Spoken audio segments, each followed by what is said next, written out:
guys have had a good hump day.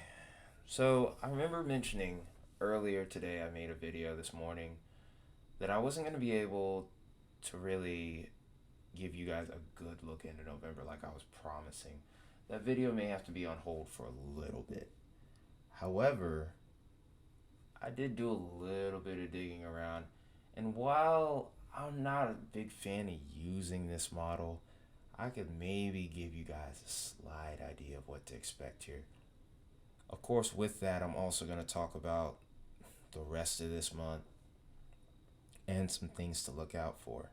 So we'll go ahead and go into detail. We'll go ahead and talk about that in just a moment here. So we'll start out with for the end of this month, and then we'll go from there.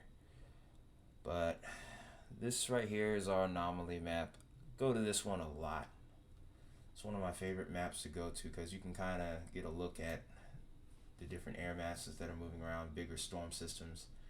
In fact, you can even see Tropical Storm Carl right here as it's hanging out in the Yucatan Peninsula, or hanging out just outside the Yucatan here. So this is where we are right now.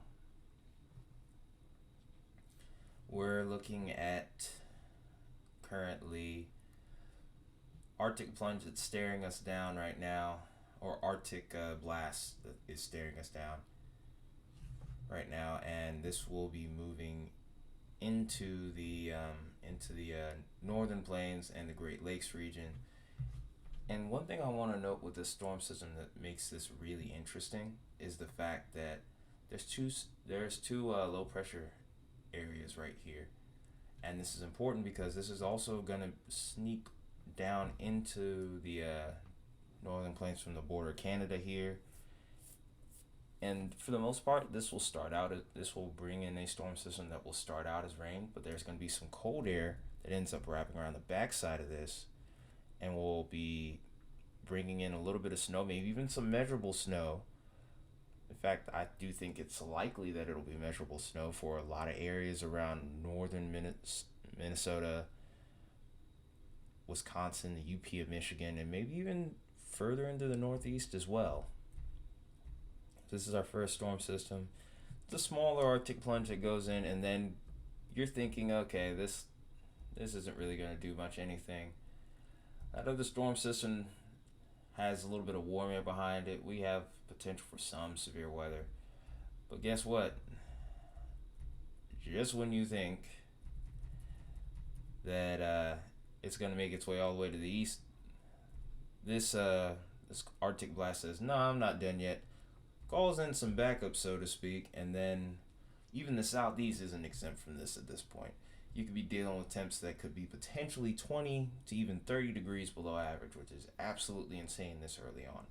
So we could be dealing with highs into the 50s and only getting into the 50s and 60s in areas like Atlanta, Birmingham, Columbia, South Carolina, man. That's just like, it's crazy. So make sure you're ready to, like I said, get those jackets, get those sweaters ready now, because you don't want to get sucker punched by this, because this is a perfect example of I'm going to get you sick very fast kind of weather, I should say. Towards the end of next week, though, it looks like we do get a little shot of warm air here, but that quickly gets kicked out by this what looks to be a storm system right here, and then we're getting back into a pretty cold pattern for a lot of us, or an equal pattern, so to speak. We're kind of sitting more towards neutral colors. Now we've shifted, and over towards the west, we'll be shifting from that positive PNA where we're kind of warm in the west to a little bit more of a negative PNA here, where we're going to be colder in the west, maybe a little bit warmer in the east, but that cold air mass is pretty strong, and I do think that eventually that cold air will work its way to the east, as we're seeing here.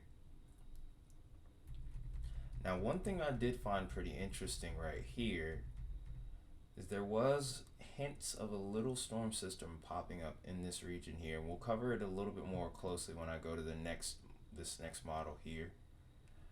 But there was a storm system right here, and then another storm system right here. That kind of has the look of a potential trough ejection, and trough ejections usually mean trouble. Not to scare anyone, but I've seen plenty of tornado outbreaks in my day, and a lot of those have happened during this time of year from trough ejections. So we'll have to watch those really closely. Also forgot to note here that this storm system that's hanging off of here right now towards the middle of next week actually does have that nor'easter like look to it. So maybe even for the far northeast here towards, I'd say the vineyard here, the Martha Vineyard Gardens, and maybe even towards Rhode Island, you could see potential snow.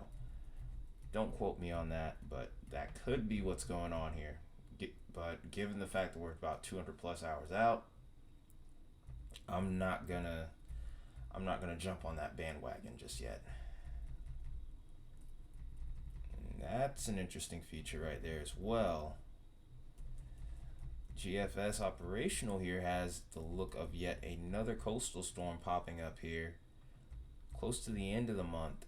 I don't think it's gonna quite be in range because this ridge will keep it kicked out to sea, but we'll have to watch. And then it looks like another system tries to pop up here, so it looks like we aren't quite done with the tropics, but we may not deal with it in a quote-unquote tropical way. They may be more nor'easters and potentially early winter storms, which could become a big problem because a lot of people will not be ready for that if that ends up being the case. Then, of course, towards the end of the month, it looks like we're going to start to get cold again towards the central half of the country, central part of the country, and this cold air may eventually work its way back to the east. We'll go ahead and take a look at what that might look like on radar as of right now, but I wouldn't read too far into this. That's what I'm really trying to get at right now. Okay. So let's go ahead and just run this along here. Not trying to jump too far ahead so I don't freeze my computer completely. So here's our storm system right here with the Arctic plunge behind it. I think I may have messed up here and I didn't show the frozen precipitation. There we go. I fixed that nice and easy. But yeah, you can see on the backside of this low pressure here, plenty of cold air is funneling in behind this, so there's a fair chance of some light to moderate snow behind this for a lot of you guys here. So this could be your first snow of the year, first measurable snow as well.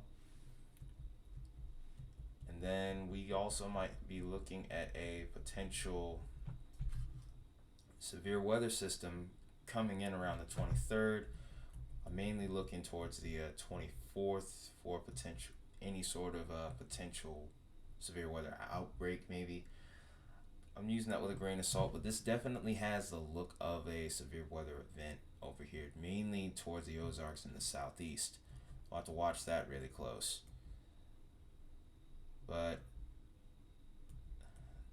towards the end of this model run here is another thing I'm interested in, because you can clearly see right about here, it looks like there's a storm system trying to pop up there, maybe a coastal storm, but with it being so far out, you can only take that with a grain of salt.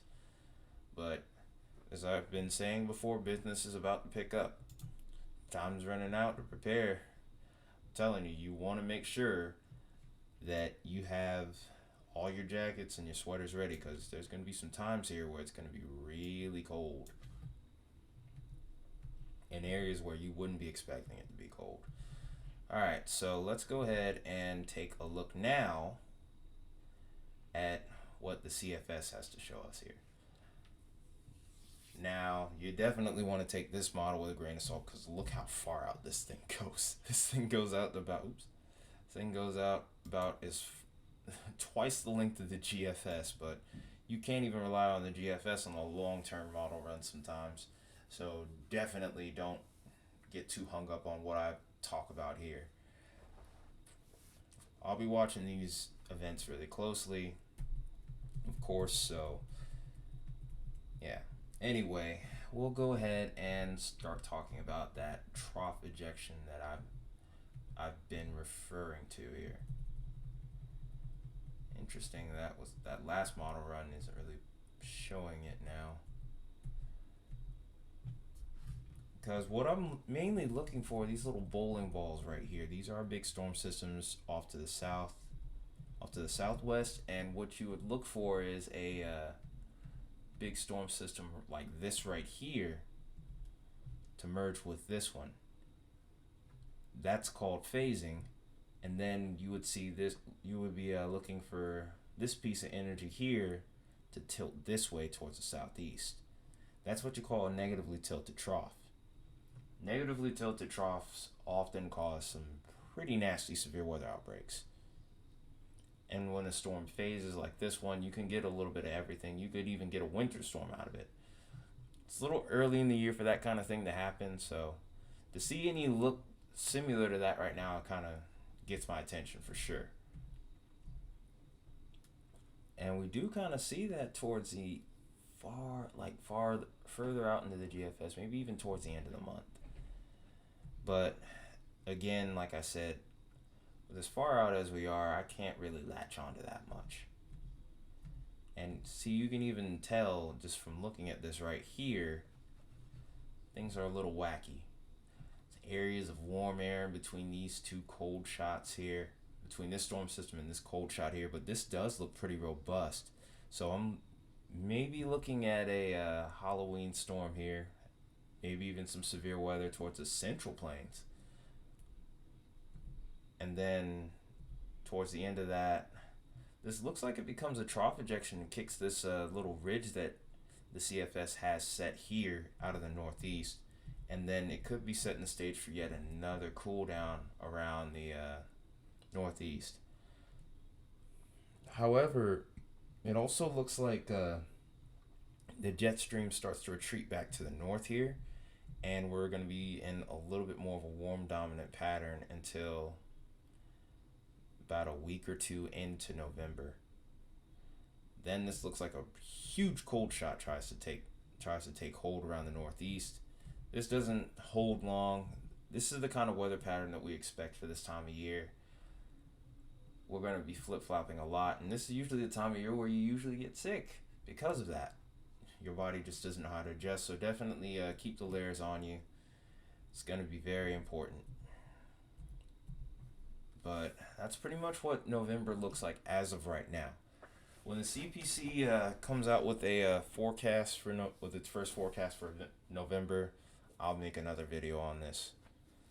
But this video probably ended up running long because I was trying to cover a lot, so I do apologize if you weren't able to stay to the end of the video. I'll take blame for that. But if you did, then I definitely want to thank you for that. I want to thank everybody that's shown this channel a lot of love and support since the beginning. We've only started since March. We already got 65 subs. Not bad for somebody who pretty much just jumped onto the scene. Do have a goal of reaching 100 subs by the end of the year. Hopefully we end up getting there. But I do stuff like this all the time to anyone that might be new, and I'm going to continue to do that. And then there's going to be a few newer things that I'm going to be adding on very soon, so stay tuned for that. But that's pretty much all I got for this video here. If you like what I did, drop a like, because these videos do take some time to make, and especially edit. But and I'm also not a great editor, so kind of cut me some slack there. But it takes a lot of work to make these videos. I don't mind doing them. I love doing them, in fact. I'm going to keep doing them. But yeah, if you appreciate the work that goes into this, definitely let me know in the comments as well. Share the channel as well. Subscribe. Again, we're trying to reach that goal. But enough rambling for me. I'm going to close this video out before it becomes like a 30-minute video. But This has been Tyre Metalhead Weatherman. I will see you guys in the next one.